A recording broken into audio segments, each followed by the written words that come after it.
Yun, maraming salamat. Thank you.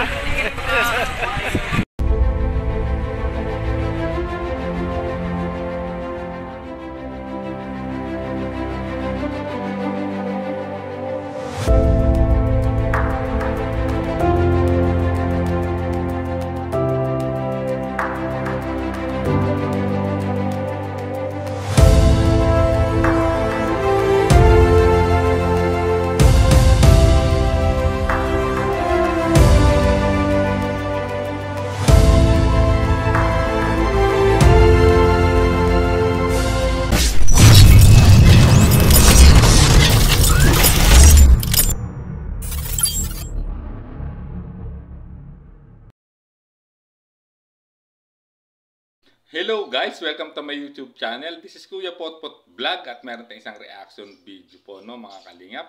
At ito si paniguradong matutuwa po ng mga EDSI supporters o EDSI Natics sa aking ibabalita, no? At siyempre bago tayo magsimula ay mag-shoutout po muna tayo, no? May galab shoutout po sa ama ng kalingap na si Kuya Bal Santos Matubang, Ate Edna Vlogs, Kalingap Rob, 10 ng kanyang mga kasamahan. At siyempre, mega love shoutout po sa lahat po ng sumusuporta, no, sa buong team Kalingap. Isang mapagpalang umaga po, tanghali o gabi mga Kalingap, saan man kayong sulok na mundo naroroon. Naway lagi po kayong gabayan ng ating poong may kapal.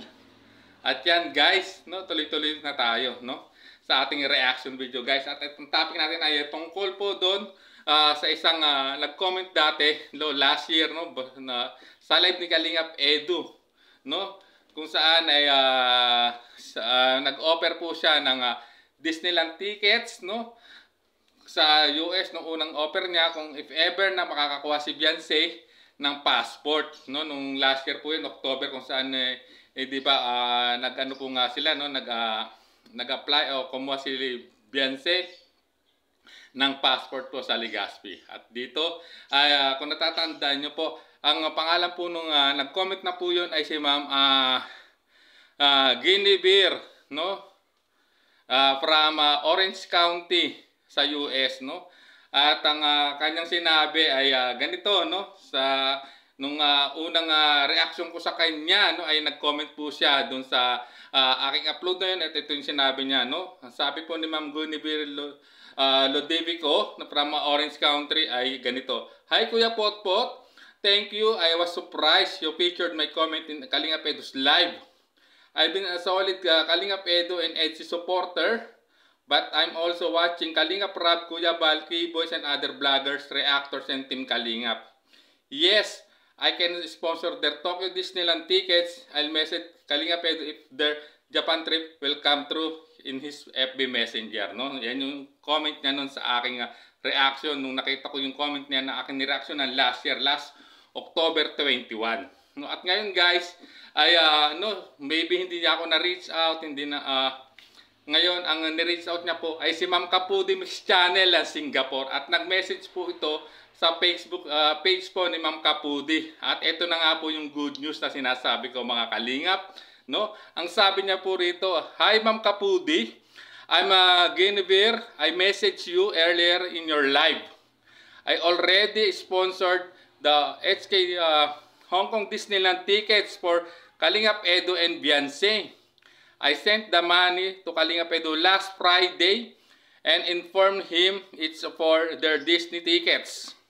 I'm here in US, but it's probably Saturday in Philippines. He still has to pick up at Western Union and he's aware of it. Thanks you." Yun po ang sabi. So ayan guys, finally tinupad talaga ni Ma'am Guinevere itong pangako niya dati, no, nung nakaraan taon na talaga mag-sponsor po siya sa EDSI kay Kalingap Edu at Beyonce ng Hong Kong Disneyland tickets, no. Ang unang offer niya, kung natatandaan nyo nga, ay US Disneyland tickets, no. Pero nung time na yon, di ba, nag-a-arrange po sila, nilalakad nila yung documents para makakuha nga po ng agad ng passport si Beyonce. So yun nga, finally nakakuha si Beyonce at nagplano na pupunta sana ng Japan, kaya lang, or Singapore, ay hindi na po natuloy. At ngayon nga ay dito na lang po sa Hong Kong this year 2025 din ngayong February, no? Ngayong darating na February 13. So ayan guys, finally nga po, ayan tulad ng sinabi ko, isa good news po talaga to at talagang thank you po kay Ma'am Ludovico, Ma'am Ludovico ng Orange County, USA na talagang grabe, no? Tinupad niya itong naging pangako niya, no, sa dalawa na talagang i-sponsoran niya ng Disneyland tickets, no? At yun nga, nakita niyo naman sa aking screen ay talagang tinupad niya, no? Ni-reach out niya si Ma'am Kapudi para i-remind siguro or i-remind, no, sa mga kay Kalingap Edu or sa mga EDSI fans na eto na po, tuloy na at totoong-totoo na mag-sponsor siya, no, ng ticket po ng dalawa sa Hong Kong Disneyland, no. So ayan guys, panigurado ito isang sorpresa, no, para po, no, kay Beyonce, no. At siyempre alam naman natin na in-reach out na ng ni Ma'am Ludovico itong si Kalingap Edu at naipadala nga yung pambili ng ticket, yung budget para sa Hong Kong Disneyland tickets nila.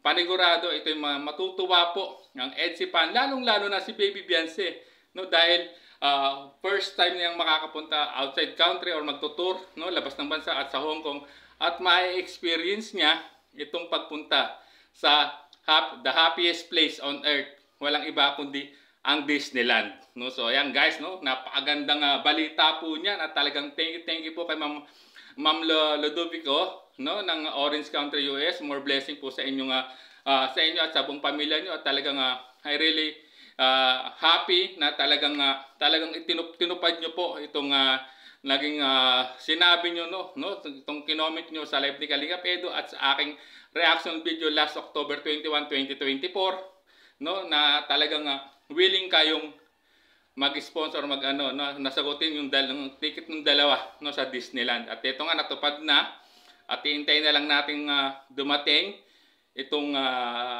February 13, no, yung pagpunta po ng Team Kalingap sa Hong Kong. So ayan guys, no, part ng kanilang magiging itinerary pamamasyal po ng buong Team Kalingap, lalong-lalo na po ng EDSI, ay itong ma-experience nila na mamasyal, no, sa happiest place on earth, yung Disneyland nga. At ayan guys, so panigurado maraming memories, no, ang mabubuo dyan at paniguradong maraming mag-aabang na mga EDSI fans, EDSI Natics, no, kung magkakaroon ng vlog dyan sa loob po ng Disneyland, no, kung ano yung magiging kaganapan po dyan sa loob ng Hong Kong Disneyland pag nakarating na po sila dyan this coming February 13, 2025. So ayan guys, at napakagandang balita po ito, no, panigurado. Tuwang-tuwa po ang lahat ng sumusuporta, nagmamahal, no, dito sa tambalang EDSI guys. So ayan, hanggang dito na lang po ang ating maikling reaction video, no. Maraming salamat po. At siyempre bago tayo tuloy magtapos, siyempre ilalagay ko sa dulo ng video to yung comment po talaga ni Ma'am Ludovico ng Orange County, USA, no, yung comment niya sa nakaraang reaction video ko last year. So hanggang dito na lang po muna ang ating reaction video. Hanggang sa muli po nating reaction.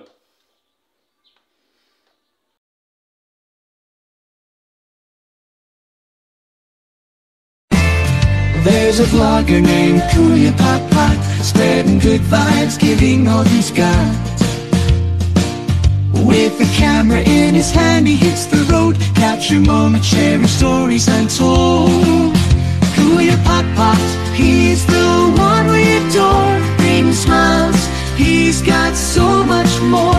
In this crazy world, he is a ray of